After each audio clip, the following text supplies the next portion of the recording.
Naval officer didn't want to live with enlisted, gets fired. So this happened about 1.5 years ago, but I recently heard the news on how far my revenge went. I was a Navy enlisted service member and was stationed in Yokosuka, Japan for a few years before I got transferred back stateside. I worked in the main hospital that cared for service members and their beneficiaries. It's a small hospital, so everyone knows everyone. Shortly after I left, I caught wind of a new physician officer working in the radiology department. My friends would say he's horrible to work with, but that's nothing new. However, someone saw him print a letter, and he left it on his desk and took a picture of it and sent it to me. He's requesting to move from enlisted housing to officer. Edit: found out it's not a private letter. He did actually send it to housing, and most of housing is ran by enlisted members. For context, military housing is available for those who are married, have a family, or are qualified based on their rank and depending on the military base itself. Typically, officer housing is much nicer than the enlisted. In Yokosuka, housing is basically the same all around because it's overseas, but most of the housing are apartments and each apartment complex is called a tower. Example, Fuji Tower. There are 9 towers and 2 are for officers since enlisted members outnumber officers by a lot. Now, one thing about the military, shit happens when getting stationed. It is the active duty member's responsibility to either apply for housing on or off base before arriving, depending on what is allowed. If there is limited space and you don't apply for housing on time, then you get put where there is space. So our new officer got placed in an enlisted tower. Mind you, enlisted members have families of their own and other officers have been placed in enlisted housing before without an issue. Here are some quotes in his letter. And yes, this guy has a PhD. I have many valid objections to living in a building of almost all enlisted and even many lower enlisted being an officer. There is a lot of crime, violent actions, drug use and alcoholism that happen in enlisted housing. There are also sexual assaults and other perverts. I have a good-looking family, a wife and 2 daughters aged 3 and 4. They are prime targets to be victims for these enlisted deviant activities. My family should be safe in housing that is with officers. Officers are much more respectable and these types of deviant activities are incredibly rare compared to the deviant activities of enlisted being commonplace. Other officer families will not want to visit us because our family lives on enlisted housing. My children need to make friends with other officer children. My wife needs to make friends with other officers' wives. I need to make friends with other officers. Forcing an officer to live in a large apartment building with almost all enlisted is unethical. You get the ideas. So this guy basically looks down on all enlisted service members, assuming every single one are drug users, perverts, pedos, criminals, etc. The kicker, he was an enlisted army member before going to officer school. In civilian terms, think of a manager that discriminates and calls all of his subordinates criminals, violent, alcoholics, pervs, drug users, etc. based on your job position. Forgetting that some have a family and maybe aren't any of those things. And he not only have the authority to ruin your work life, he can ruin your personal life, deny days off, make you stay late, write you up if he doesn't like you and not letting you promote. Safe to say, everyone was pissed and I have nothing to lose. I was separating soon and figure I'd have some fun before I get out. I created a burner Facebook account and posted the letter and the officer's picture on a popular military enlisted group page. Within 2 days, it spread like wildfire. But I wasn't done yet. The military has something called challenge coins. Think of trading cards, but custom coins that come in many shapes and sizes. I designed one with his face and a big middle finger in the back. On top of that, I designed stickers to show how proud us deviants are. Other coin designs came from other people as well, but so far I think mine was more popular. I sold over 70 coins to the initial person who originally sent me the picture at a huge discounted price so she can sell them for a profit for herself. So the officer's face is everywhere because most people keep their coins displayed on their desk. No matter where the officer went at work, he would see his face on someone's desk. And since it didn't have his name on the coin, can't officially say it's him. I sold more stateside, and even some got sent to Europe. I made about $3K overall, which was nice. The story even got featured on the online naval newspaper and onto popular YouTube channels. And if you're military, the only time big military care is when it's too big to sweep under the rug. This story got the officers sent up to captain's mast, which is like Navy court. He tried to say his wife was the one that wrote the letter, but no one is buying it because her writing style is way worse. She even tried to take the fall, but no one believed her. They both ended up deleting all social media. Due to this, he got served 3 UCMJ articles, which basically are his offenses. But there's more. When you're in the military, you have a deadline on how long you can be a certain rank. If you don't pick up, then you're kicked out. And because he's new and got served UCMJ articles, he won't be up for promotion and therefore was involuntarily separated.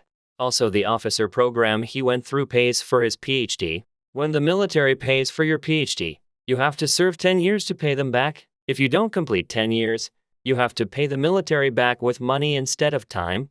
So he lost his job and now has to pay back the military for his PhD, and since it takes a while for the paperwork to have him and his family sent back stateside, you can bet he socially suffered because no one worked with him. Edit. The hatchet became a symbol of enlisted deviance because in his letter he stated that 2 gangs were attacking each other with hatchets and other weapons at an enlisted housing unit. Not pay me for the website I built. Say goodbye to your business, house and reputation. This happened early 2000s. I used to be a freelance front-end dev and a search engine optimization guru. Back then, getting on the front page of Google was pretty simple. Link exchanging was popular but risky. I never did that, but I did have a single website that had serious page rank clout due to it being linked as a trusted source, directly from one of the top and most trusted websites in the world. I would use this website for the best clients to get their page rank and search engine position, leapfrogging other, older, and more trusted websites. One day, I was approached by someone I'll call Bob. Now, Bob sold travel packages. He needed to revamp his basic, existing website, with a complex website built with pretty tricky back-end coding. I could do the front end, but I had to hire a back-end dev to build the functionality. Bob had a major launch in a month's time, and it had to be ready. I usually ask for 25% deposit up front, but Bob said no. He was stung by the last dev and wasn't going to lose any more money. Now, from the moment I met Bob, my gut was telling me this was going to end badly. The problem was I needed the money, and it was worth quite a lot of money for me and the dev. I skipped the deposit on the promise he paid in full before it went on his server. Bob agreed. For an entire month we worked day and sometimes all night to get this done in his time frame. With a day to spare we had done it, and I'd never been so proud of what we had achieved. I was honestly excited to show Bob. The next day I sent the link to my test server and he phoned me to discuss it. Bob said everything looked good, but he was worried his server's P version may be too old to run it. I assured him it would, but he said he was too scared it won't and we would scrub our hands of it. We went backwards and forwards, but he was insistent the site has be uploaded and tested on his server before he parts with a penny. I chatted to my dev. He didn't like it either, but agreed we would upload our work onto his server. Bob gave me the FTP details and server login and I uploaded the site. I told him it was live and then, nothing. I sent several emails and then phone calls. The emails went unanswered and the phone went to voicemail. Sensing a major problem, I rushed to my computer, fired up my FTP program to delete our work on his server, and access denied. He had locked us out, and the following day he went live with our work. For several days I tried phoning until one morning he answered the phone and said, "Listen, I'm not ever going to pay you and there is nothing you can do about it." Then Bob hung up. Rage was a good word for my feelings. I was shaking while I still held the phone in my hand. For the next hour my range of expletives was growing in complexity. As I sat there figuring out what to do, it hit me. Revenge will be mine. I registered a new domain name, which was Bob's Travel domain name plus sucks at the end.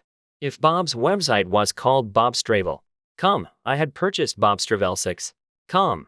I uploaded our work, basically an exact mirror of his live website, onto my new domain. I used my all-powerful mega page rank domain to link to my new sucks domain. Within a month my website jumped above his website in Google for every conceivable search phrase you would use for the packages he sold. No matter what you typed in, my site was the first result and his was always below mine. During that month I created a second website, which was Bob's full name with sucks at the end. On this second website I posted what happened, screenshots of his emails and warning everyone what a conman he is. Bob had a somewhat unusual first and last time. Again, within a month my website was above his own personal website. I then forgot all about it.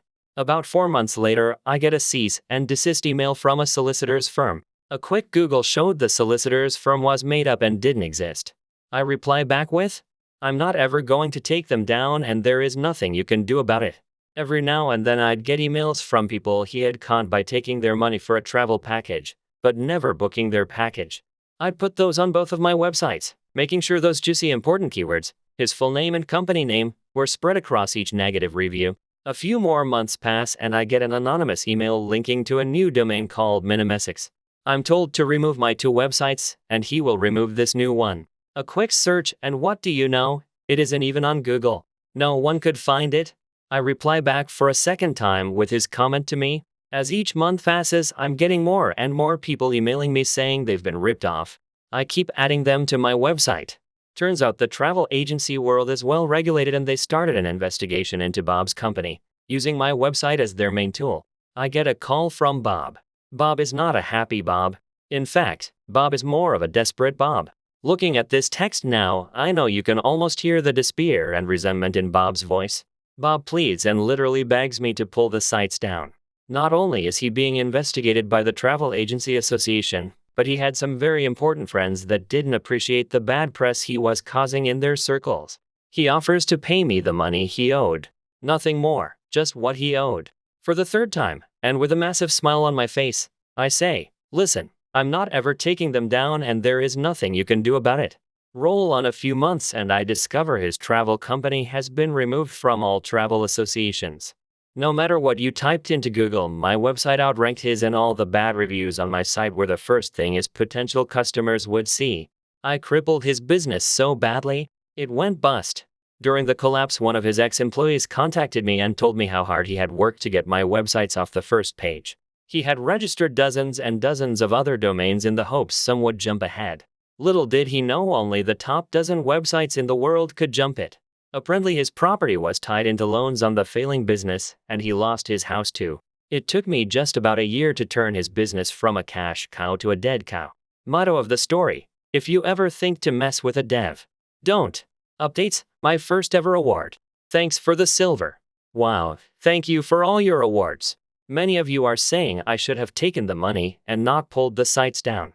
At that point it wasn't about the money. He thought he could simply buy his way out of it after pretending to be a solicitor and then trying the same thing on me.